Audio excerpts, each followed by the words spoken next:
Gravitation को एकदम one shot में, जिससे हम अपने एग्ज़ाम के लिए तैयारी कर सकते हैं। एंड ये वीडियो सब कुछ इंक्लूड करेगा, ये जो नोट्स है इधर पेजेस में, ये भी सब कुछ इंक्लूड करेगा।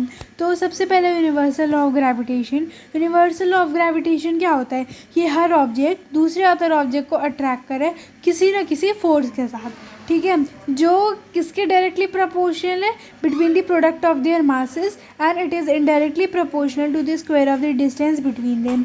मतलब उन दोनों के बीच जितना भी डिस्टेंस है उनका स्क्वायर वो इनडायरेक्टली प्रोपोर्शनल है, ठीक है। तो force is indirectly proportional to the product of the masses, ये मैंने फर्स्ट इक्वेशन बनाई। Indirectly proportional to the square of the distance between them, ये सेकंड बनाई। नाउ फ्रॉम 1 and 2 मैं ये कंक्लूड कर सकती हूँ दैट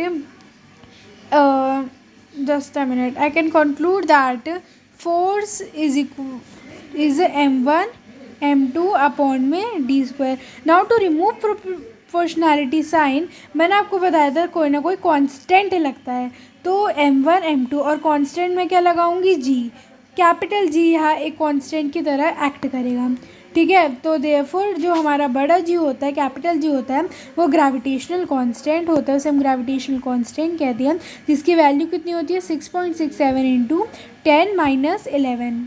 अब देखो जो हमारा वो है जी, उसे हम बेसिकली ग्रेविटी कह सकते हैं, ठीक है। तो उसकी जो एसआई यूनिट होती है वो होती है न्यूटन, डिस्टेंस की मीटर और मास की किलोग्राम।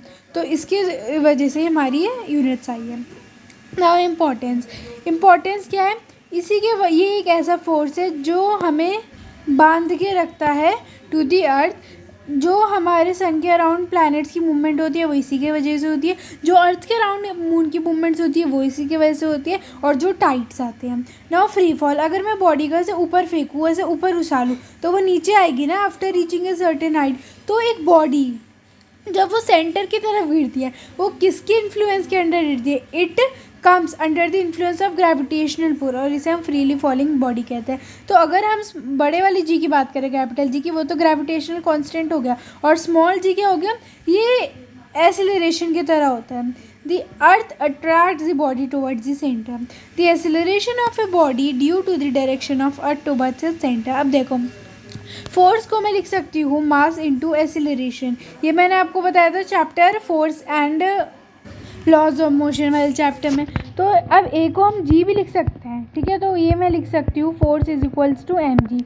तो अब अगर मेरा ये फॉर्मूला था तो फोर्स की जगह मैं एम जी लिख देती हूँ। अब ये जी इधर था, मास इधर चले गए डिवाइड में, तो ये एम और एम कट गया, तो हमारा ये फॉर्मूला हो गया ना। वैल्यू ऑफ कैपिटल जी मैंने आपको बताई थी, स्मॉल जी की वैल्यू हम इसी फॉर्मूला से निकालेंगे। इधर जो मुझे वैल्यू ली है, मास लिया है, ठीक है, वो मैंने अर्थ का मास लिया है, और डिस्टेंस को मैंने रेडियस लिया है अर्थ का। मैंने सारी वैल्यूज़ को पुट किया एंड मेरा जो आंसर है वो आ गया 9.8 मीटर पर सेकंड की स्क्वायर। अब अगर मैं कह रही हूँ कि एक्सेलरेशन को हम ए को हम जी लिख सकते हैं, मतलब अगर मेरी एक्सेलरेशन की यूनिट है तो जी की भी यही यूनिट होगी, तो मेरा आंसर ये आ जाएगा। तो अगर इनका छोटू सा डिफरेंस करें तो इसकी वैल्यू 9.8 मीटर पर सेकंड स्क्वायर, इसकी 6.7 into 10⁻11 newton metre square kilogram का स्क्वायर। अब देखो ये जो जी है ना, ये हमारा हर जगह कांस्टेंट होता है, इसकी जो वैल्यू होती है वो हर जगह कांस्टेंट होती है, लेकिन जो जी होता है it is different at different positions, ठीक है, हर जगह डिफरेंट होता है।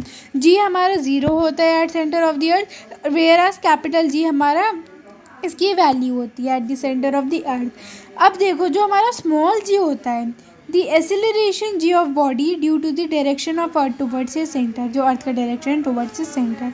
लेकिन अगर मैं बात करूँ कैपिटल जी की, it is the force between masses, दो ऑब्जेक्ट है जिनका मास 1 किलो है और वो 1 मीटर की डिस्टेंस पे रखे हुए हैं, ठीक है। तो जो जी की वैल्यू है वो डिक्रीज़ करती है with the height and depth, और इंक्रीज़ करती है जब वो पोल्स पे होती है, तो इक्वेटर पे वो लेस होगी।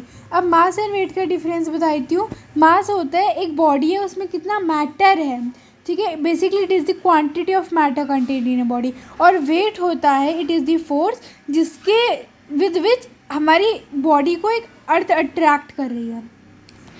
मास जो है वो हमारी स्केलर क्वांटिटी है, वेट हमारी वेक्टर क्वांटिटी है। स्केलर क्वांटिटी में सिर्फ मैग्नीट्यूड होता है तो ओनली मैग्नीट्यूड, वेक्टर में मैग्नीट्यूड और डायरेक्शन दोनों होता है तो मैग्नीट्यूड एंड डायरेक्शन आ गया ना। ऐसा यूनिट मास की केजी होती है और वेट की न्यूटन होती है, ठीक है। और हमारा जो वो होता है, वो क्या कहते हैं, मास होता है, it is the measure of inertia of body. लेकिन अगर मैं बात करूँ किसकी, वेट की, it is the measure of gravity. अब हम आ जाते हैं थ्रस्ट पे और प्रेशर पे। थ्रस्ट होता है कोई भी एक ऑब्जेक्ट है, वो देखो फॉर एग्ज़ाम्पल, एक एग्ज़ाम्पल लेके दिखाती हूँ। अगर एक कील है, ठीक है, मैं उसे ऐसे ठोकूँगी तो ऑब्वियसली मैं उसके पॉइंटेड साइड से ही करूँगी ना, तो वो ज़्यादा जल्दी हो पाएगी। ठीक है, आराम से ऐसे ठोक दूँगी तो जो वॉल है उस पर ज़्यादा प्रेशर लगेगा और वो अंदर चला जाएगा। तो हमें देखने को मिल रहा है दैट अगर उसका जो सरफेस एरिया था वो कम था, कील का सरफेस एरिया ज़्यादा था, तो हमें प्रेशर क्या लगाना पड़ रहा था, कम लगाना पड़ रहा था। बेसिकली अगर हमारा एरिया ज़्यादा होता है तो प्रेशर कम लगाना पड़ता है, और प्रेशर कम होता है तो एरिया ज़्यादा लगाना पड़ता है। ठीक है, so force acting on N unit area से हम प्रेशर कहते हैं, जिसकी यूनिट न्यूटन मीटर स्क्वायर या पास्कल होती है, और ये हमारा जो है फॉर्मूला होता है। अब थ्रस्ट बताती हूँ। तो force acting on an object perpendicular to the surface, इसका ये फॉर्मूला हो गया। अब बॉयंसी, फॉर एग्जांपल अगर ये एक कंटेनर है, अच्छा एक एग्जांपल बताती हूँ रियल लाइफ, अगर ये एक बाल्टी है, ठीक है, उस और वो पानी से ऐसे भरी हुई है, उस पर मैं ऐसे मग डालूँ तो वो ऐसे ऊपर नहीं आता जैसे कोई फोर्स लगा रहा हो। तो वही चीज़ है, इस ऐसे लगता है नीचे से कोई फोर्स आ रहा हो, नीचे से कोई पुश कर रहा हो। तो बेसिकली बॉयंसी वही होता है, अपवर्ड फोर्स जो वाटर एक्सर्ट करता है किसी भी ऑब्जेक्ट में। ठीक है, और इस फोर्स को हम कहते हैं बॉयंट फोर्स या अपथ्रस्ट। डेंसिटी क्या होती है, मास पर यूनिट वॉल्यूम। डेंसिटी का फॉर्मूला ये हमें गिवन है, आर्किमिडीज प्रिंसिपल।